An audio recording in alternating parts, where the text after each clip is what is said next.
Hai guys, sesuai dengan judulnya di video kali ini gue mau ngebahas tentang isu bullying yang sedang menimpa aktor Jisoo.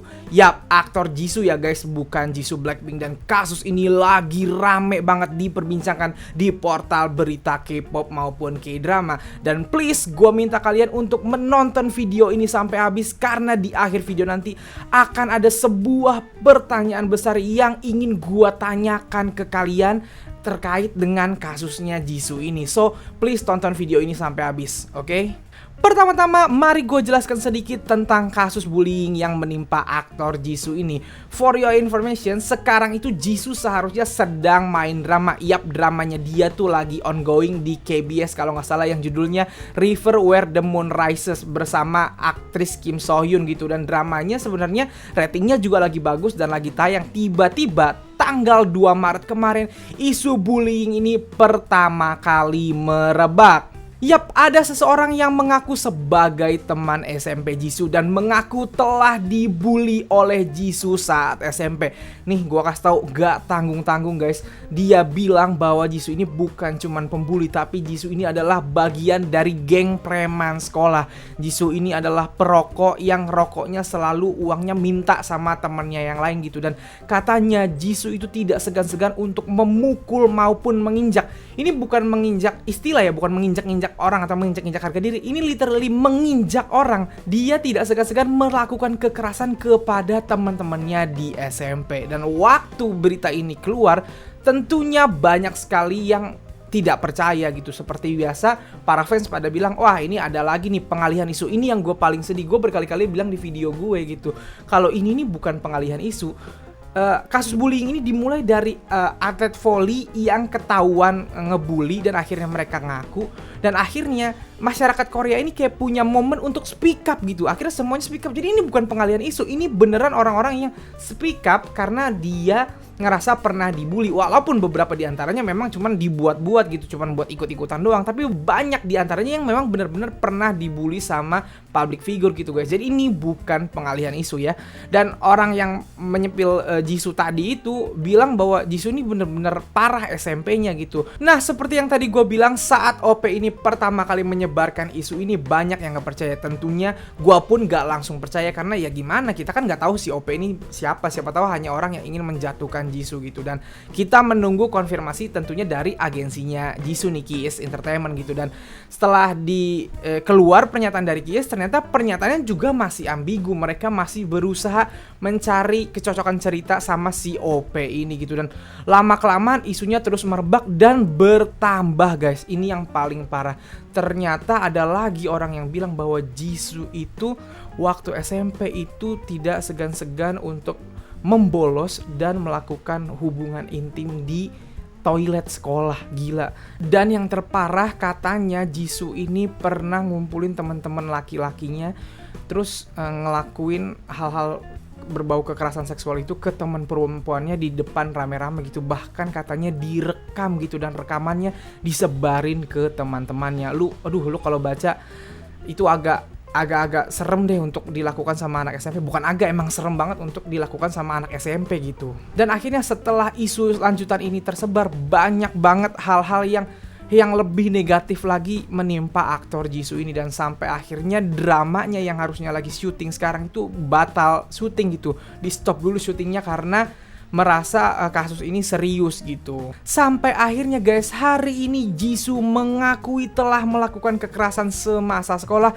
dan dia memposting permintaan maaf di akun Instagramnya. Nih, gue akan bacakan translate bahasa Indonesianya dari surat permintaan maaf Jisoo yang dia tulis di Instagram ya guys. Ini berdasarkan translate portal berita Kopamax di Instagram. Saya dengan tulus meminta maaf kepada orang-orang yang menderita karena saya tidak ada alasan untuk kesalahan masa lalu. Itu adalah hal-hal yang tidak bisa dimaafkan. Saat saya memulai karir akting, saya menerima banyak minat dari publik dengan masa lalu saya yang tersembunyi. Dan sepertinya begitulah cara saya berakhir seperti ini sekarang. Namun selalu ada bagian dari diri saya yang merasa bersalah dan menyesal tentang masa lalu. Perasaan yang datang terlambat untuk membalikan keadaan selalu membuat saya sangat sangat cemas. Saya selalu merasa dihancurkan oleh masa lalu yang kelam. Saya ingin mengungkapkan penebusan pendalam saya kepada orang-orang yang pasti sudah lama menderita sambil menonton saya bekerja sebagai aktor. Dan saya akan merenungkan dan menyesali masa lalu saya yang tidak akan pernah bisa terhapus selama sisa hidup saya. Saya tersiksa dan merasa bersalah atas fakta bahwa saya telah menimbulkan kerugian yang luar biasa pada stasiun penyiaran, produser, aktor, dan semua staf yang diam-diam bekerja keras di lokasi drama. Saya sangat berharap bahwa drama tidak mengalami kerugian lebih lanjut karena saya. Dengan berluntut, saya telah tulus meminta maaf kepada semua orang yang telah disakiti oleh saya. So, itu adalah isi beritanya guys, dan Jisoo mengakui bahwa dulu dia memang melakukan kekerasan. Di sini sih dia tidak menuliskan bahwa dia melakukan kekerasan seksual yang tadi gue bilang yang parah itu. But ya karena dia udah mengakui, orang udah percaya nih bahwa memang ternyata Jisoo ini melakukan hal-hal yang dituduhkan oleh para orang-orang yang mengaku sebagai teman SMP-nya Jisoo. Dan karena pengakuan Jisoo ini, akhirnya iklan Jisoo udah banyak yang di take down. Bahkan dikasih tahu bahwa banyak sekali stasiun TV yang menghapus klip-klip yang ada Jisoo-nya, klip-klip drama mereka yang ada Jisoo-nya. Dan terakhir adalah Jisoo akhirnya didepak dari dramanya yang sekarang, drama ongoing. Yang paling parah katanya dramanya udah syuting untuk 18 episode, dari 20 episode udah syuting 18 episode dan harus diulang lagi banyak adegan karena Jisoo ini akhirnya didepak dan akan diganti oleh pemeran yang baru guys.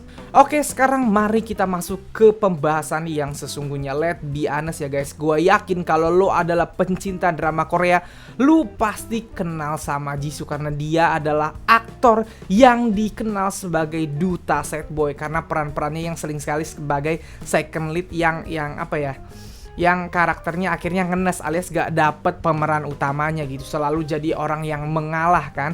Dan dia ini udah main di banyak sekali drama populer seperti Angry Mom, Cheer Up, Scarlet Heart Yo, Do Bong-soon, Strong Woman Do Bong-soon, terus Doctors juga dia main gitu. Jadi banyak banget drama dia ini yang populer di mancanegara termasuk di Indonesia. Dan Jisoo ini adalah salah satu aktor drama Korea yang paling banyak fansnya. So kabar ini gue yakin pasti mengejutkan banyak pihak, entah itu fans maupun bukan fansnya.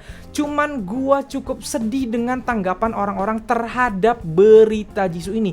Tanggapannya sangat berbeda di Instagram maupun di Twitter. Bedanya gimana bang? Kalau lo lihat di Instagram itu banyak banget yang ngebelain Jisoo. Silahkan cari portal berita K-pop di Instagram kayak Kopamex, Pancave, K-Vibes atau K-Drama dan semuanya yang bahas berita tentang Jisoo. Itu selalu banyak banget komentarnya yang ngebelain Jisoo ini. Ngebelain loh ya, literally ngebelain, yang bilang, bahkan gue kesel sampai ngomong kayak gini, ya iya sih dia salah tapi kan masa lalu, orang ganteng gara-gara ganteng dimaafin Allah, kata gue. Terus kalau lo buka Twitter itu tanggapannya 180 derajat berbeda sama yang di Instagram. Kalau di Twitter itu isinya udah kayak oke, bye, and abis karir lu, tamat, udah sono, nggak usah, pokoknya dihujat, pokoknya gak ada pemaafan buat Jisoo. Itu bedanya tanggapan di Twitter dan Instagram. Dan ini saling miris. Gue baca, gue kan sebelum syuting ini gue baca-baca dulu komennya guys ya. Kayak di Twitter tuh sangat menyayangkan sama komentar orang di Instagram yang masih ngebela Jisoo. Sedangkan di Instagram orang-orang ngenes sama komentar orang di Twitter yang menganggap kalau kayak gini bisa-bisa Jisoo-nya bunuh diri gitu karena depresi malah jadinya gitu. Nah, ini yang mau gue bahas banget nih. Gimana sih sebenarnya harusnya kita menanggapi kasus Jisoo ini? Kalau di publik Korea gak usah kita tanya, pasti dia akan di take down dari semua TV, itu udah jelas gitu. Dan publik Korea tidak akan welcome sama dia. Nah, gue pingin mendiskusikan ini kepada kalian sebagai orang Indonesia. Kita bukan orang Korea yang beda kultur, beda cara gitu. Di Korea mungkin gak kenal kata tobat. Di Indonesia tuh kita punya yang namanya tobat gitu ya.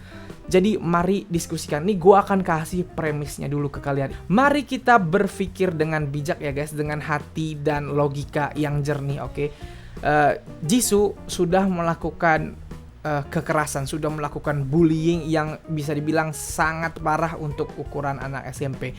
Itu dia lakukan saat dia masih SMP, dalam artian belum dewasa. Kita tahu anak-anak seperti apa, oke? But yang mesti lu bold and underline adalah di situ ada korban.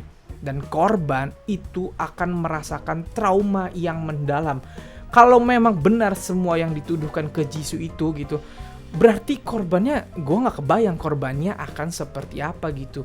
Betapa muaknya dia tiap nonton TV ada si Jisoo di sana, karena Jisoo-nya sebelum ada berita ini belum minta maaf sama dia, makanya dia nge-spill ini dengan emosi yang berapi-api, oke? Bayangkan lagi kalau lu adalah, gue yakin K-popers dan K-drama lovers itu lebih banyak cewek ketimbang cowok. Kalau lu cewek, lu diperlakukan seperti yang tadi ditontonin rame-rame sama laki-laki, diperlakukan seperti itu, direkam, disebar. Seperti apa trauma lu? Apakah lu bisa memaafkannya hanya karena wajahnya tampan? Think about that. Coba difikirin. Gimana caranya lu maafin? Bisa nggak lu tanpa dia minta maaf, hanya dengan dia minta maaf nih lewat surat doang, lu bisa nggak maafin sebagai korban yang digituin? Kalau lu adalah korbannya, pikirin coba. Tentu kalau lu normal sih sebenarnya lu nggak akan bisa maafin guys. Kalau misalnya cuman begitu doang, gua yakin. Makanya untuk kasus ini lu harusnya empatinya sama korban dulu, jangan sama Jisoo as pelakunya gitu. Kita empati dulu sama korbannya. Ini korbannya gimana nih nasibnya? Apakah dia bisa menjalani hidup dengan baik sekarang gitu? Itu yang harus kita empatikan. Jadi kalau lu membela Jisoo, lu salah sebenarnya. Udah salah tempat banget, karena yang dilakukan dia memang parah gitu. Nah, itu dari sudut pandang korban dulu ya. Kita akan sulit memaafkan Jisoo. Sekarang mari kita masuk ke sudut pandang pelaku alias Jisoo. Jisoo melakukan itu saat SMP, dan kita tahu anak SMP seperti apa bandelnya. For information, gue guru SMP guys. Gue ngajarin anak SMP dan gue tahu anak SMP seperti apa. Anak SMP tuh, tanya deh guru-guru SMP se-Indonesia, memang masih aneh-aneh karena mereka tuh belum dewasa tapi juga udah bukan anak-anak, ngerti gak? Mereka tuh di tengah-tengah. Mereka sedang mencari dirinya seperti apa. Dan anak SMP cenderung melakukan apapun yang dianggap lingkungannya keren. Nah, Jisoo mungkin merasa hal yang dia lakukan saat itu keren karena teman-temannya berpikir seperti itu. Oke, jadi itu dilakukan saat otaknya masih otak anak SMP, dan itu sudah dilakukan sama dia anggaplah at least 10 tahun yang lalu atau 12 tahun yang lalu, 10 tahun yang lalu. And then kita semua tahu kalau orang bisa berubah. Kita kenal, kalau orang Indonesia lu pasti kenal yang namanya hijrah, taubat. Orang bisa berubah. Orang yang sekarang aja belum tentu sama yang setahun yang lalu. Apalagi dia yang 10 tahun yang lalu. Kita nggak tahu udah perubahan apa aja, udah karma apa aja, udah jatuh bangun apa aja yang dia terima selama hidupnya sampai akhirnya dia seperti sekarang. Ini bukan pembelaan lo ya, ini gue cuman ngasih tahu kalau sudut pandang dari orang tuh bisa berubah gitu. Nah, ini yang terjadi sama Jisoo. Gua nggak tahu Jisoo seperti apa. Dia katanya tidak ada meminta maaf. Gue baca rumornya juga katanya dia sempat ketemu sama korbannya tapi dia diem aja, nggak ada minta maaf. Katanya gitu. Gua nggak tahu itu bener apa enggak untuk isu yang itu. Yang jelas, anggaplah dia memang tidak ketemu-temu lagi sama si korban ini ya. Dia nggak ketemu-temu lagi sama si korban ini. Dan anggaplah Jisoo ini ternyata memang ingin menghapus masa lalunya. Dia ngerasa masa lalunya buruk banget dan dia pingin saat dia jadi aktor dia pingin ngubah dirinya menjadi lebih baik gitu. Apakah dengan spill ini sekarang maka tidak ada lagi kebaikan dari diri dia? Nah, itu yang pengen gue tanya ke kalian. Gimana cara kita menyikapi ini? Kan kalian tadi udah dengar kalau dari korbannya pasti trauma mendalam. Dari sudut pandang Jisoo, bisa jadi Jisoo yang sekarang bukanlah Jisoo 10 tahun yang lalu. Bisa jadi Jisoo yang sekarang memang sangat sudah menyesali segala perbuatannya di masa lalu, tapi dia belum sempat minta maaf karena dia pingin mengubur masa lalunya. Oke, itu tetap salah ya, itu tetap salah. Dia tidak minta maaf gitu. But oke, sekarang udah ke-spill dan dia sekarang minta maaf. If dia minta maaf, dia datangi korbannya, dia benar minta maaf, dia benar menyesal, apakah dia layak untuk dimaafkan? Nah, ini yang gue pingin diskusikan ke kalian. Tolong nanti tulis pendapat kalian di bawah. Jisoo salah, sangat salah. Perbuatannya kalau dilakukan oleh orang dewasa sangat tidak bisa dimaafkan. Dia pasti udah dimasukkan ke dalam penjara. But itu dilakukan oleh Jisoo ketika dia masih anak SMP yang otaknya memang masih belum bisa berpikir dewasa gitu. Dan anggaplah kalau misalnya dia sudah berubah, bisakah dia mendapatkan pemaafan atau layakkah menurut kalian dia mendapatkan pemaafan? Atau memang dia harus udah hilang aja dari dunia entertainment, hilang aja gitu, udah hancur aja karirnya, jadi orang biasa. Dan kalau kalian pikir matang-matang sebenarnya, even jadi orang biasa pun emang akan ada yang nerima dia gitu ya. Maksud gue, kalau semua orang tidak memaafkan dia, kan pasti dia akan terpikir, kalau gitu gue gak bisa jadi orang baik. Gue berusaha untuk jadi orang baik, gue tetap dianggap jahat. Kan kalau orang kayak gitu berarti pilihannya dua, dia akan mendingan balik lagi jadi orang jahat atau mati aja. Karena gak ada lagi tempat buat dia, semua orang udah nganggap dia jahat aja, gak bisa ada jalan untuk dia menjadi orang baik. Nah makanya gue pribadi dilema, gue baca ini gue gak bisa komen guys. Gue nulis nih di IG story gue gak bisa ngomong apa-apa gitu. Karena kalau ngelihat kasus di masa lalunya itu udah gak bisa, gimana ya, emang parah banget gitu. Tapi kalau ngelihat karir dia harus hancur, hilang total, gimana orang kan bisa berubah? Ini itu yang gue sangat dilema, dan gue pingin bener-bener bacain komentar-komentar dari kalian. Kalau kalian dihadapkan pada kasus ini, gimana menurut kalian? Tapi tolong tulisnya bener-bener jangan pakai ganteng, jangan pakai karena benci atau karena cinta. Nah jangan pakai itu, pakai komentar yang bijak dari sudut pandang lu, dari hati lu yang paling dalam, kira-kira lebih bagusnya seperti apa. Walaupun gue tahu komentar kita tidak akan berpengaruh apapun terhadap keadaan Jisoo di Korea sana, minimal gue tahu kalau kita orang Indonesia itu seperti apa cara menyikapi hal seperti ini. Itu yang pingin banget gue tahu dari kalian. Dan please gak usah berantem kalau berbeda pendapat, karena memang setiap orang pasti punya kekesalan yang berbeda, punya trauma yang berbeda, punya pemaafan yang berbeda. Lu yang pernah dibully pasti akan lebih kesel dengar berita ini. Tapi lu yang merasa bisa memaafkan orang atau pernah dibully tapi bisa memaafkan yang dibully, mungkin punya sudut pandang yang berbeda. So di kolom komentar gue gak pingin ada berantem-beranteman, tapi gue pingin banget lihat sudut pandang kalian. Jadi please tulis di bawah karena akan gue bacain. Nah guys, segitu aja video gue kali ini. Itu aja yang bisa gue beritakan. Gue gak bisa komen apapun yang terjadi terhadap Jisoo. Gue cuma bisa bilang ya udah gitu, gue gak bisa ikut campur, gue gak berani komen ini. Semoga si Jisoo tidak sampai ke level yang tadi gue sebutin, level yang paling menakutkan itu tadi gitu. Dan semoga korbannya bisa hidup dengan layak dan memaafkan gitu, karena memaafkan adalah jalan yang paling benar untuk hidup tenang ke depannya gitu ya. Jadi segitu aja video gue kali ini. Kalau suka video ini silahkan like dan share ke seluruh teman K-popers maupun K-drama lovers lu. Kalau lu mau kenal gue, lu bisa follow gue di Instagram. Dan kalau belum subscribe channel gue, silahkan di subscribe. Sekian dari gue, bye.